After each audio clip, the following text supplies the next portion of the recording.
coup, bonjour et bienvenue dans cette interview. Je suis avec Mandy Ellis. Bonjour.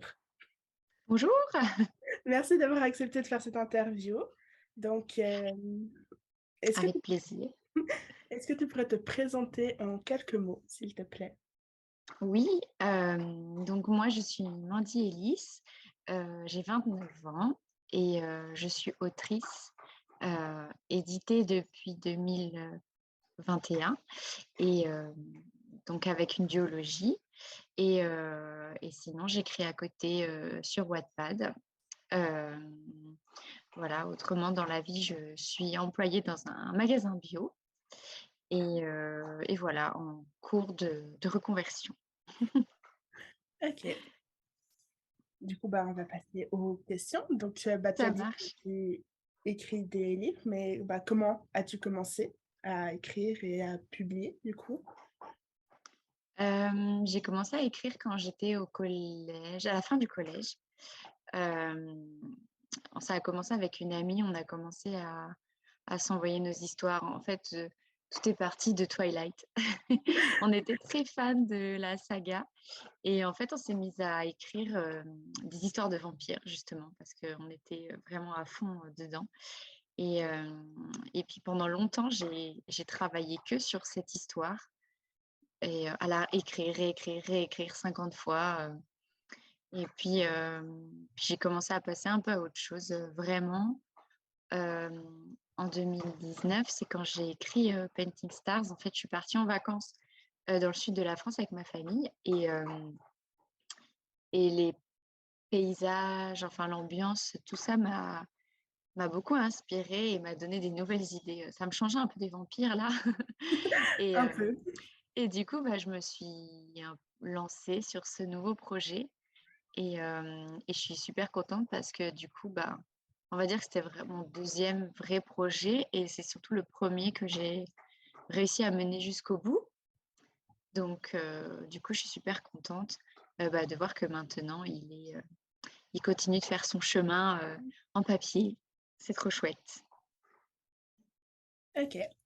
Comme tu parles de ton livre, justement, une duologie Painting Stars, que j'ai juste à côté, il y a un des deux qui s'est suicidé. Non. Est-ce que tu pourrais dire plus justement comment tu as eu tes idées, comment tu l'as écrit ou certains choix que tu as fait, comme par exemple le fait d'avoir une duologie ou un personnage qui vient de Finlande, enfin, comment tu as pu écrire? Alors, je dirais que d'abord, c'est plutôt le décor qui m'est venu. Du coup, le fait d'être dans j'ai vraiment passé mes vacances dans les lieux où se déroule l'histoire, en fait. Mhm. Donc du coup, j'ai complètement calqué, les décors de l'histoire sur les décors que j'ai visités, enfin plus ou moins et hem et en fait, je sais pas, j'avais très envie enfin moi j'adore le soleil, la chaleur et c'était vraiment génial pour moi d'aller dans le sud et je me suis posé la question: «Tiens, si un personnage vraiment détestait ça, si ce personnage était l'opposé d'un soleil et hem et qu'il rencontrait quelqu'un, justement qui serait un peu, la personnification de cet endroit, qu'est-ce que ça donnerait?» Et j'ai trouvé que c'était une idée intéressante. Du coup, je suis tout de suite partie dessus donc c'est comme ça que Adam est arrivé, et en fait, j'avais vraiment envie d'accentuer ce côté froid du personnage. Je me suis dit: «Il faut absolument qu'il vienne d'un pays nordique où il fait froid» et du coup, c'est comme ça que j'en suis venue à faire qu'Adam vienne de Finlande Ok. et heu et voilà, mais c'est vraiment plus, ouais, les paysages et puis après la personnalité d'Adam autour de cette froideur, en fait, que j'ai vraiment voulu réfléchir. Un peu ce contraste. Ouais, j'avais vraiment envie de travailler sur une sorte de contraste, en fait. Je sais pas si j'ai répondu à toute la question.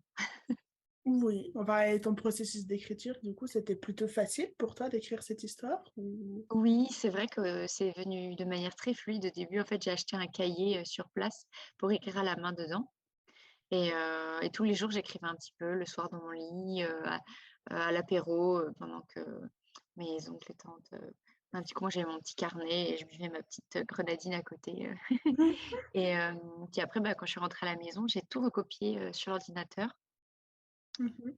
Et après, ça a continué comme ça. Et ouais, ça a été assez fluide à écrire cette histoire. Je suis vraiment contente du naturel, en fait, avec lequel tout est venu. Et, et du coup, tout est venu d'un bloc, en fait. Donc, c'était une seule histoire au début, que j'ai donc publiée sur Wattpad. Mhm. Et c'est quand j'ai fini de la publier, en fait, que j'ai une maison d'édition, donc Nisha, etc., qui m'a contactée, en fait, sur mes réseaux pour me dire qu'ils avaient lu mon histoire en ligne et qu'ils la trouvaient super et qu'ils voulaient l'éditer. Et du coup, c'était assez incroyable parce que j'avais à peine commencé les envois aux maisons d'édition. J'avais un petit peu corrigé et j'avais envoyé à peut-être 2 maisons d'édition, genre Hachette et Hugo, enfin vraiment les Oui. trucs inaccessibles. Et, et en fait, donc ça s'est fait comme ça. Et en fait, l'histoire est tellement longue. Enfin, elle faisait avant Trahi Édito plus d'1 million de caractères. Oui, c'est ça. Du coup, c'était beaucoup trop long pour faire un livre, donc on l'a coupé en deux. Et ce qui est chouette, c'est que ça a été vraiment un travail conjoint avec la maison d'édition. Mhm. Donc c'est moi qui ai décidé le moment où j'ai fait la coupure. Je leur ai soumis l'idée et on a discuté ensemble. Elles m'ont suggéré des idées. Et du coup, moi, j'ai rebondi dessus pour reproposer d'autres choses. Et donc, vraiment, on a vraiment travaillé ensemble là-dessus. Et c'était chouette parce que voilà, c'était vraiment une collaboration. Et, euh, et j'en suis très satisfaite. Bah, c'est bien. Pourquoi avoir voulu mettre une romance entre deux garçons, enfin, précisément Et ben, j'ai pas vraiment une explication précise. Je pense qu'à cette période-là, c'est à cette période-là où j'ai commencé à lire autre chose que de la romance hétéro, en fait. Mhm. Et, euh, et du coup, je pense que je devais être émotionnellement très imprégnée d'histoires hors du schéma hétéronormatif. Et je pense que du coup, j'ai voulu naturellement aller quitter ce schéma-là. Et, euh, et je dirais entre deux garçons parce que, en fait, ma première histoire avec les vampires, là, c'était une héroïne. Et en fait, je me suis rendu compte que je faisais énormément de self-insert. Genre, mes parents lisaient mon histoire, du coup. Et du coup, ils ont vraiment... En fait, ils m'ont vu dedans. Et je me suis dit, oh, non, stop, stop le self. Donc, du coup, en fait, c'est vrai que c'est confortable, en fait, du coup, pour moi de me glisser dans la peau d'un personnage masculin parce que il peut être qui il veut. Et en fait, comment dire, les gens qui me connaissent ne peuvent pas forcément savoir. En fait, on ne sait pas quelle part de moi il y a dans le personnage ou pas. Et j'aime bien ça me protège un peu, en fait. Ok. Est-ce qu'une fois, enfin, est-ce qu'un jour, tu pourrais envisager une adaptation de Painting Star au cinéma, en long métrage ou en série? Enfin, du coup, si c'est cinéma, c'est plus un long métrage, mais... J'adorerais, franchement, j'adorerais, mais je ne saurais même pas quoi faire comme démarche pour que ça arrive. Mais ce serait incroyable. Justement, c'est rigolo parce que j'ai fait un salon du livre le week-end dernier. Mhm. Et en rentrant, on en discutait dans la voiture avec Camille, mon amie qui est venue me voir au salon. Et, euh, et elle me disait que ce serait trop chouette qu'il y ait une adaptation BD, par exemple. Parce Ok. que j'avais une lectrice qui m'avait fait un fan art du coup d'une scène sous forme de BD. Et Mhm. elle me disait, mais ce serait trop bien. Et du coup, elle m'a donné des petites infos sur comment ça pourrait se dérouler, tout ça. Et ça m'a un peu mis des étoiles dans les yeux. Et je me dis que ouais, ça serait vraiment chouette que ça arrive, que ce soit sous n'importe quel format, même en audiobook, je trouverais ça génial. Ouais, ok. Alors, de mon point de vue, je trouve que ce serait assez facile de le mettre au cinéma parce que c'est très visuel comme roman, je trouve. Donc, Ah, ça me fait plaisir. J'ai vraiment essayé de rendre ça visuel au maximum. Du coup, je suis contente que tu aies ce ressenti. une question peut-être un peu moins drôle, mais est-ce que parfois tu as un sentiment d'illégitimité de ce qui t'arrive, donc un syndrome de l'imposteur? Ouais, un peu. Pas toujours. Je pense que... je, alors, je traîne beaucoup moins sur Twitter qu'avant. Mais je vois quand même souvent beaucoup d'auteurs en souffrir de ce syndrome et je pense que j'en souffre quand même moins je sais pas pourquoi, mais ça va. C'est quelque chose que je maîtrise. Pourtant, je suis vraiment quelqu'un j'ai pas du tout confiance en moi. Enfin, ça me pose beaucoup de soucis dans la vie de tous les jours. Mais dans l'écriture, je, ça va. De temps en temps, je me rends pas compte. Je me dis waouh, mais c'est fou tout ce qui se passe. Enfin, l'édition, les, les retours positifs et tout. Et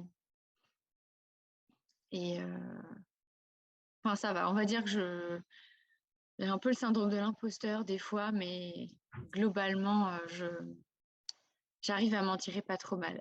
Merci le psy. Bah, tant mieux, on va pas s'en plaindre, on va dire. Oui.